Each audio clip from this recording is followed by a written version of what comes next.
Hello అండి అందరికీ welcome back to my channel Nagajyothi life styles.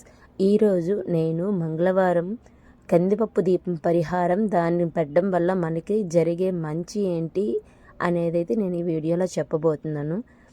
చాలా చాలా వాల్యుబుల్ వీడియో అండి. స్కిప్ చేయకుండా లాస్ట్ వరకు చూడండి. ఈ దీపం పెట్టడం వలన మనకి ఏం మంచి జరుగుతుంది, ఇది ఎలా పెట్టాలి ఏంటి అనేది అయితే నేను ఈ వీడియోలో మీకైతే చూపించబోతున్నాను. మీరైతే లాస్ట్ వరకు స్కిప్ చేయకుండా చూడండి. అయితే 2025 ఫిబ్రవరి 18వ తేదీన మంగళవారం షష్ఠి పడిందండి. ఈ షష్ఠి రోజున ఈ కందిపప్పుతో ఇలా దీపారాధన చేయడం వల్ల మనకుండే రుణ బాధలు అనేవి నివారణ జరుగుతుంది.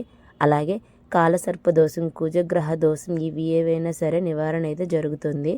అయితే ఈ దీపం ఎప్పుడు పెట్టాలి, ఎలా పెట్టాలి అనేది అయితే ఇప్పుడు చెప్తున్నానండి.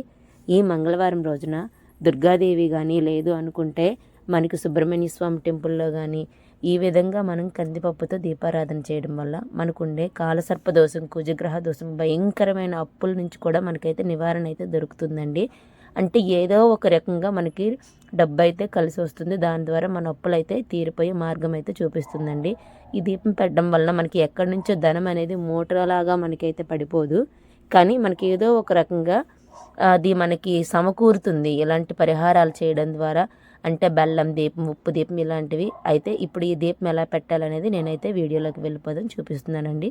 ఈ విధంగా మనం దుర్గాదేవి ఆలయంలో రేపైతే సుబ్రహ్మణ్య స్వామి ఆలయంలో కానీ ఇలా ఒక ప్లేట్ తీసుకొని, పేపర్ ప్లేట్ తీసుకున్నానండి. లేదు అనుకుంటే ఇస్తిరాకు, లేదంటే మనం అరిటాకైనా తీసుకోవచ్చు. ఈ విధంగా ఒక ప్లేట్ తీసుకొని దానికైతే పసుపు ఇలా రాసి చక్కగా అండి, ఎక్కడ బొల్లు అనేవి ఉండకుండా చక్కగా పసుపు రాసి బియ్యం పిండితో ముగ్గు పెట్టాలండి. రాయి పిండి ఉంటుంది కదా, అదే గ్యాస్ పిండి అంటారు, అవి అయితే యూజ్ చేయకండి. మనం పూజలు అనేటప్పటికి బియ్యం పిండి మాత్రమే పెట్టాలి. బియ్యం పిండితో ఈ విధంగా ముగ్గు అయితే పెట్టుకుంటున్నాను. నేనైతే అమ్మవారి ముందు పెడుతున్నాను కనుక అష్టదళ పద్మ ముగ్గు అయితే వేసుకుంటున్నాను. అందులో కొంచెం కుంకుమతో కూడా అలంకరణ చేసుకుంటున్నాను. నేనైతే మీకు రేపటి కోసం వీడియో చూపిస్తున్నాను కనుక ఇంట్లో పెడుతున్నానండి. రేపైతే మీరు ఆలయంలో పెట్టండి. ఆలయంలో పెడితే చాలా మంచి జరుగుతుంది. రేపు సుబ్రహ్మణ్యం, అలాగే షష్ఠి వచ్చింది కదా మంగళవారం, అందుకే సుబ్రహ్మణ్య స్వామికి చాలా మంచిదండి. లేదు అనుకుంటే దుర్గాదేవి ఆలయంలో కూడా రేపైతే మీరు పెట్టొచ్చండి. ఈ విధంగా అక్కడ మనం ఎక్కడైతే పెడుతున్నామో ఆ ప్లేస్ని కొంచెం నీళ్ళు చిలకరించి అక్కడ కూడా పసుపు రాసి ముగ్గు పెట్టి దాని మీద మనమైతే ఇప్పుడు ఈ ప్లేట్ని అయితే పెట్టుకోవాలండి. దానికోసం మనం దీపారాధన చేయాలని చెప్పాను కదా, దీపారాధన కోసం 2 ప్రమిదలను అయితే ఈ విధంగా పసుపు రాసి వాటికి కూడా కుంకుమ బొట్లు అయితే పెట్టుకోవాలండి. ఒక ప్రమిదలో ఎప్పుడు దీపారాధన చేయకూడదు కదా, అందుకోసమనే 2 ప్రమిదలు అయితే నేనైతే రెడీ చేసుకుంటున్నానండి. ఈ విధంగా చక్కగా వాటికి కూడా పసుపు రాసి బొట్టులు పెట్టుకొని నిండుగా అలంకరణ చేసుకున్న తర్వాత ఇవైతే దీపారాధనకైతే ఇప్పుడు మనమైతే వాడతామండి. ఇప్పుడైతే ఈ దీపం ఎలా పెట్టాలనేది చూడండి. మీరైతే రేపు ఆలయంలో మాత్రం ఒక పెట్టండి. నేనైతే ఇప్పుడు ఇంట్లో మీకు వీడియో చూపిస్తున్నాను. ఇలా దుర్గాదేవి ఫోటో అయితే పెట్టుకుంటున్నాను. నేను ఆలయంలో పెట్టలేదు కనుక అమ్మవారి ఫోటో ముందు నేనైతే ఈ ప్లేట్ పెట్టుకొని ఇందులో అయితే ఇప్పుడు కందిపప్పు అయితే వేసుకుంటున్నానండి. ఇది కందిపప్పు దీపారాధన అండి. లేదు అనుకుంటే కందులతో కూడా పెట్టొచ్చండి. నేనైతే ప్రజెంట్ కందిపప్పు దీపారాధన అయితే మీకైతే చూపిస్తున్నాను. యాక్చువల్గా నాకు కొంచెం గొంతు పట్టేసింది, వాయిస్ అందుకే బాగాలేదు. కాకపోతే రేపే చేయాలి కనుక ఈ పరిహారం నేను ఈరోజు వాయిస్ బాగోకపోయినా నేనైతే మీకు వాయిస్ ఓవర్ ఇచ్చి వీడియో అయితే నేను ఎడిట్ చేసి పెడుతున్నానండి. ఈ కందిపప్పులు ఇప్పుడు మనం ఏవైతే పసుపు రాసుకొని రెడీ చేసుకున్నామో ఈ మట్టి ప్రమిదలు అయితే పెట్టుకొని ఇందులో దీపారాధన అయితే ఇప్పుడు చేయాలండి.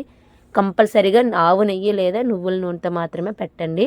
ఇంకే ఆయిల్ అయితే యూజ్ చేయొద్దు. ఈ 2 ఆయిల్తో మాత్రమే దీపారాధన చేయండి. దీనికోసం ఎర్ర ఒత్తులు అయితే కంపల్సరీగా మీరు పెట్టుకోండి. తెల్ల ఒత్తులు అయితే వేయొద్దు. ఎందుకంటే దుర్గాదేవికైనా సరే ఎరుపు ఒత్తులు, లేదనుకుంటే సుబ్రహ్మణ్య స్వామి, కుజుడు, మంగళవారం అంటే మనం కుజుడు అంటే కుజుడు కందిపప్పు ఎరుపు వస్త్రం కదా సమర్పించుకుంటాం, అందుకని ఎరుపు ఒత్తులను మాత్రమే నేను యూజ్ చేసుకుంటున్నాను. 2 ఒత్తులను అయితే దీపారాధన చేసుకుంటున్నానండి. 2 ప్రమిదలుగా వెలిగించుకుంటున్నాను నేనైతే.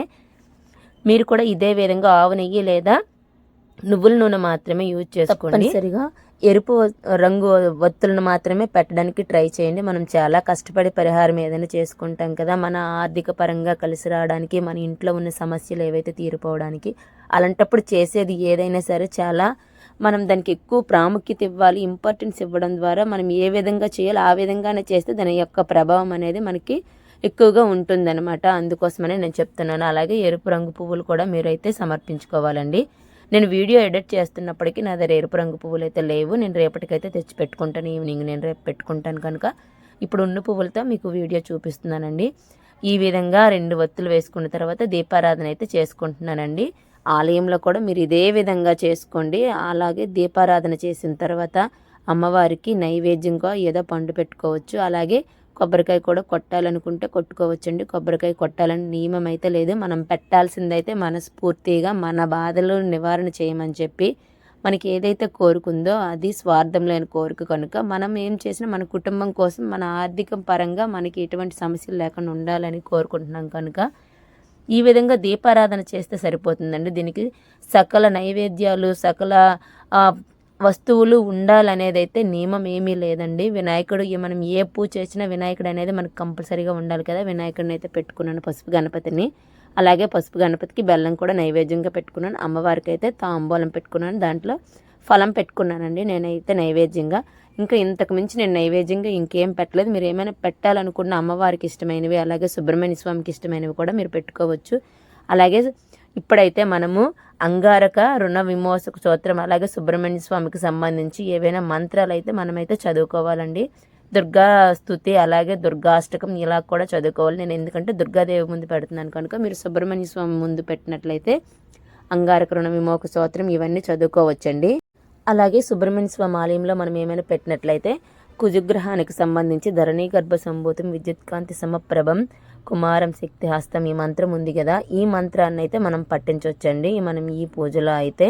ఎందుకంటే మనం కుజగ్రహానికి కందులు కందిపప్పు అలాగే ఎరుపు వస్త్రం సమర్పించుకుంటాం కదా మంగళవారం రోజు. మనం నవగ్రహ శాంతి చేసినప్పుడు కానీ ఏదైనా మనం నవగ్రహాలకు సంబంధించి పూజలు చేస్తే రోజుకొక దేవుడు అలాగే రోజుకొక ప్రసాదం అలాగే రోజుకొక పప్పులతో మనమైతే చేస్తాం కదా నవగ్రహాలకు నవధాన్యాలు అనేవి. అందుకే నేను ఆ విధంగా చెప్తున్నాను.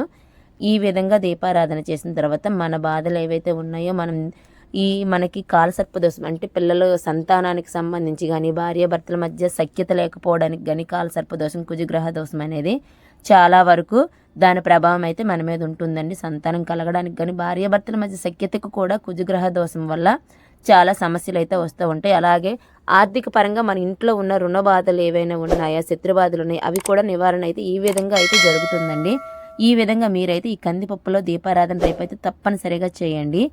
చేసి మీకుండే సమస్య రుణ బాధలు కావచ్చు, ఇంట్లో కాలసర్పదోషం కుజగ్రహ దోషం ఇలాంటివి ఏవైనా సరే ఇలాంటి పరిహారాలు చేసుకోవడం ద్వారా చాలా వరకు మనకైతే వాటి నుంచి ఉపశమనం అయితే దొరుకుతుందండి. ఉప్పు దీపం ఉంది, బెల్లం దీపం ఉంది, తమలపాకు దీపం ఉంది, రావాకు దీపం ఉంది. ఇలాంటివి చేయడం ద్వారా మనకి ఉన్న పలంగా ఎక్కడి నుంచి ధనం అనేది ఎక్కడి నుంచి ఊడి పడిపోదండి. మనం ఇలా పరిహారాలు చేసుకోవడం ద్వారా ఆ భగవంతుడు మనకి ఏదో ఒక రకంగా ఆ ధనాన్ని మనకు సమకూర్చి మన సమస్యలు అయితే నివారణ దొరుకుతుందండి. అందుకోసమనే మన ఇలాంటి పరిహారాలు అప్పుడప్పుడు అయితే చేసుకోవాలండి. మనం ఇప్పుడు ఏవైతే మంత్రాలు ఇవన్నీ చెప్పానో ఇలాంటివన్నీ అమ్మవారికి అలాగే కుజగ్రహానికి సుబ్రహ్మణ్య స్వామికి సమర్పించుకున్న తర్వాత మంత్రాలు అయితే చెప్పుకుంటాం కదా. చెప్పుకున్న తర్వాత హారతి కూడా మనం ఇచ్చుకుంటామండి.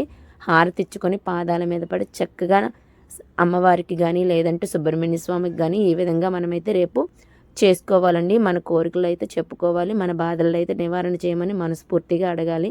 అలాగే ఈ విధంగా కందిపప్పు దీపమే కాదండి, రేపు షష్ఠి కూడా పడింది, మంగళవారం పడింది కనుక మీరు ఎవరైనా పెట్టాలి అనుకుంటే కోశమాండ దీపం అంటారు కదా బూడిద గుమ్మడికాయలో, ఆ దీపారాధన కూడా రేపు చేయొచ్చండి. అది గుడిలో శివాలయంలో చేయొచ్చు, సుబ్రహ్మణ్య స్వామి గుడి దగ్గర చేయొచ్చు. లేదనుకుంటే మన ఇంటిలో పూజా మందిరం దగ్గర ఇంటి లోపల ఈ విధంగా చేయొచ్చు. లేదంటే ఇంటి గుమ్మం దగ్గర ద్వారం కటువైపు ఇటువైపు 2 బూడిద గుమ్మడికాయలు పెట్టి ఆ విధంగా కూడా చేయొచ్చండి. రేపు షష్ఠి మంగళవారం పడింది కనుక బూడిద గుమ్మడికాయ దీపం కోశమాండ దీపం కాలభైరుకు పెడతారు కదా ఆ దీపం కూడా పెట్టొచ్చండి. ఆ పరిహారం కూడా రేపు చేయొచ్చు.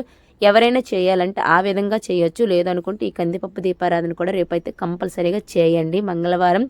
అలాగే షష్ఠి పడింది కనుక మీరు ఈ కందిపప్పు దీపం పెట్టడం వల్ల మీకైతే చాలా మంచి జరుగుతుంది. మీకైతే మీకున్న సమస్యల నివారణ దొరుకుతుంది. నా వీడియో నచ్చినట్లయితే లైక్ చేయండి ఫ్రెండ్స్ ప్లీజ్.